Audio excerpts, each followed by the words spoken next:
উঠলো বাই তো মন্দু যাই। মন্দু মানে কি তোমরা সেটাই ভাবছো তাই তো? মন্দু মানে আর কিছুই নয়, শর্ট ফর্ম অফ মন্দারমণি।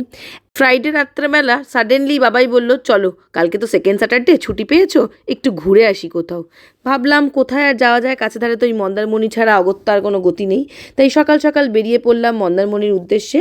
আর এখন আমরা এসে পৌঁছালাম কোলাঘাটে। আমরা এই এক্সপ্রেস লাইনের যে বাসটা দেখালাম এই বাসটা করেই এসছি।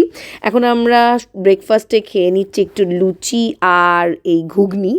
এই কাঠফাটা রোদ্দুর, কি বীভৎস গরম, এর মধ্যে কোথাও ঘুরতে গিয়েও কোনো শান্তি নেই। তবে দেখছি আকাশে হালকা হালকা মেঘ করছে, তাই ওয়েদারটা ভালো হলেও হতে পারে। এই স্যাটারডে সানডে মনে হয় কলকাতাটা উঠে দীঘা বা মন্দারমণিতে চলে গেছে। প্রায় কালকে সন্ধেবেলা 25-26 জায়গায় ফোন করে ফেলেছি, কোনো রিসর্ট খালি নেই। এইমাত্র আমরা পৌঁছলাম চাউলখোলাতে, আর চাউলখোলা থেকে আমরা এখন একটা টোটো করে নিলাম। অনেক কষ্টে একদম লাস্ট মোমেন্টে কালকে আমরা এই হোটেলটায় জায়গা পেয়েছি। এটা Kings Crown hotel and resort. এটা কোনো বিচ সাইড রিসর্ট নয়, তাই বোধহয় জায়গাটা পেয়েছি। তো চলো আজকে এইটুকুই, আবার দেখা হচ্ছে নেক্সট ব্লগে।